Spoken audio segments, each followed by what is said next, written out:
Muy buena tarde, ya hoy en este jueves 13 de agosto, acompañado de un clima nublado y agradable, disfrutando de un delicioso café de la región de Malinal, Jalisco, sin duda alguna uno de los mejores cafés de México entero y de América.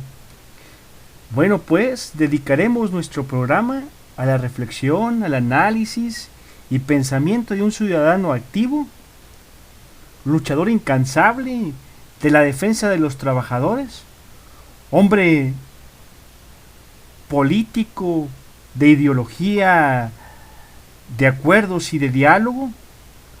Hablaremos pues de este insigne personaje originario de la Mazata, Jalisco, y adoptado por nuestro estado de Nayarit. Soy un hombre común, soy un político en la medida de mis modestas capacidades, hombre de trincheras y simple soldado de la organización de la cual pertenezco. Sin duda alguna, Liberato Montenegro Villa será un referente generacional de lectura obligada para aquellos ciudadanos, hombres y mujeres, que quieran enarbolar y enarbolen la defensa de las garantías de los derechos laborales, que compaginen ideológicamente con la justicia social, con la protección de la educación pública, con la política de diálogo, de acuerdos. Maestro Liberato, hombre de justa medida, sencillo, empero, implacable en sus objetivos, en su filosofía y en sus principios. Originario de La Mazata, una pequeña ranchería en el estado de Jalisco, en el municipio de Tzatlán, Liberato Montenegro era un niño cuando ingresa al internado de la Escuela Normal Rural del municipio de Jalisco, en el estado de Nayarit. Tuvo que emigrar al municipio de Jalisco, Nayarit, tras la reducida cobertura educativa que había en su pueblo natal. Su convicción de líder inicia a temprana edad con la representación de la presidencia de la Sociedad de Alumnos Emiliano Zapata. Es ahí que nace su fundamentación ideológica de izquierda, emanada de la justicia social y los derechos del campesinado, del obrero, de la clase trabajadora, del maestro, y construye su carácter y se autoconstruye a sí mismo con la visión clara de lo que quería, en la reflexión misma de buscar mejores oportunidades, de seguir sus principios, su filosofía, tras el contexto nacional que se vivía en México. Liberato es nombrado dirigente de las escuelas normales rurales del país, que aproximadamente eran 32. La Federación de Estudiantes Campesinos Socialistas de México lo nombró como delegado de un congreso y entonces dirigente nacional a su corta edad. Solo tenía 16 años y sin duda alguna eran tiempos difíciles de lucha y organización. Los estudiantes debían y tenían que tener una pertenencia ideológica y filosófica. Era una juventud que soñaba con un futuro luminoso, con un régimen económico y político que lamentablemente ya no existe, más que parcialmente en el sudeste asiático y en el país de Cuba. Eran jóvenes que entendían que la riqueza esencial es la riqueza espiritual, la riqueza filosófica, la riqueza de principios e ideología, y la demás riqueza viene por añadidura.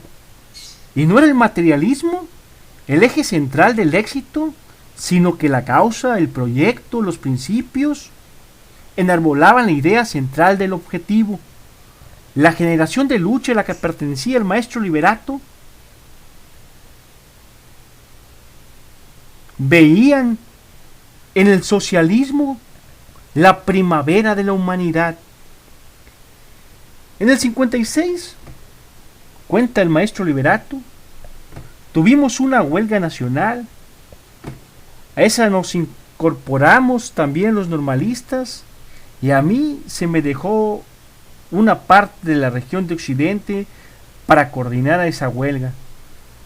Pero yo era todavía un adolescente, terminé mi periodo de dirigente y la carrera de maestro normalista y me vine a trabajar a San Cayetano, municipio de Tepic. Al año asistí a un congreso que se celebraba en la Ciudad de México y era miembro del secretariado de esa federación aún estando en San Cayetano. Al maestro Liberato lo nombran presidente de la Confederación de Jóvenes Mexicanos, la más importante en aquella época. Tenía mayor capacidad de convocatoria que cualquier juventud, cualquier partido político o expresión política. La CJM era una organización autónoma e independiente, pero con una gran influencia en el medio juvenil de la época. Cuenta el maestro Liberato, tenía yo 22 años y mi antecesor 32. Cuando convivía con delegados de otros países, eran gente de 30, de 38 o 40 años, gente madura. En el desempeño de su cargo, le tocó presidir la delegación mexicana en el primer Congreso Latinoamericano de Juventudes en La Habana, Cuba. El congreso se realizó un año después de que Fidel Castro y su equipo llegaran al poder, y fue una experiencia muy importante.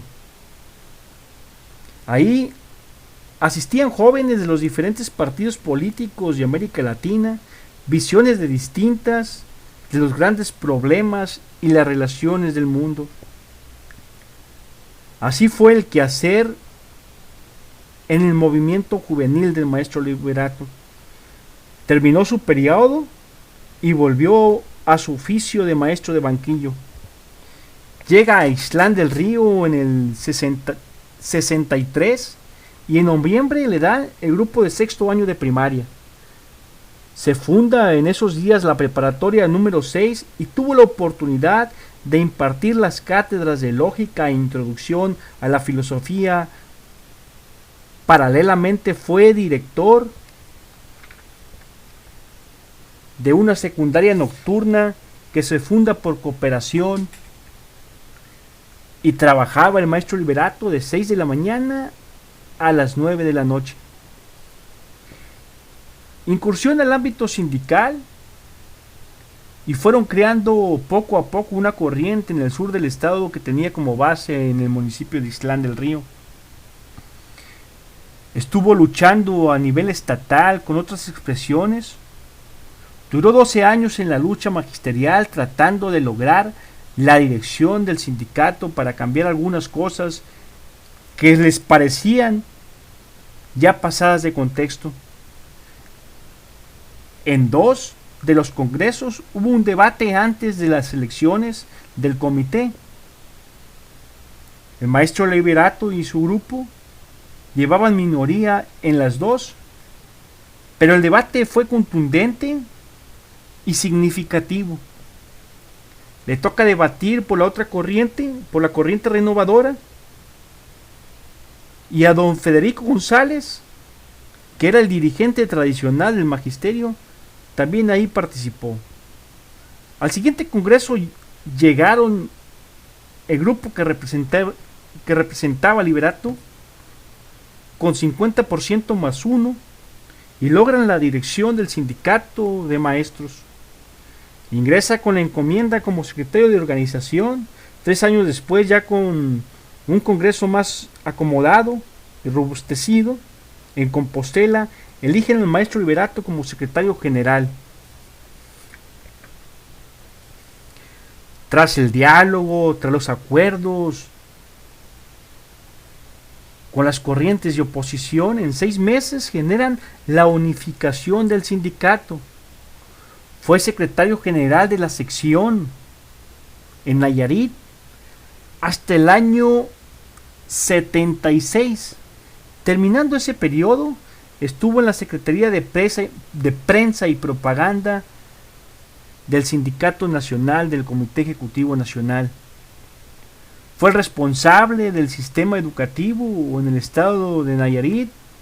Luego fue diputado local, presidió la Honorable Cámara del Congreso del Estado, fue delegado de la expresión política del Partido Revolucionario Institucional en los estados de Michoacán y en el estado de Sinaloa.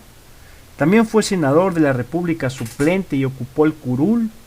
Fue diputado federal de la 56 legislatura. Y sin duda alguna el maestro Liberato tuvo la oportunidad de ocupar otros cargos más, pero declinó por la creencia de que no se puede ser indispensable. Esa creencia es falsa y es utópica. Decía Liberato Montenegro: considero que hay que abrir espacios a las generaciones que vienen pujando, que traen ideas, que traen reformas, y esos espacios son para ellos. El maestro Liberato siguió por siempre en su profesión de maestro y en su militancia activa en el sindicato.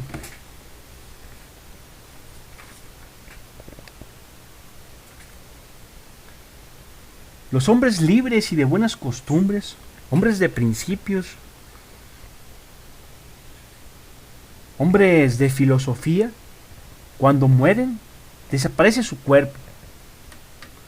Empero, su esencia, su espíritu y su formación permanecen de generación tras generación y trascienden en la inmortalidad del pensamiento humano. Bueno, esta breve reseña dedicada al maestro Liberato Montenegro Villa, espero que haya sido de su agrado.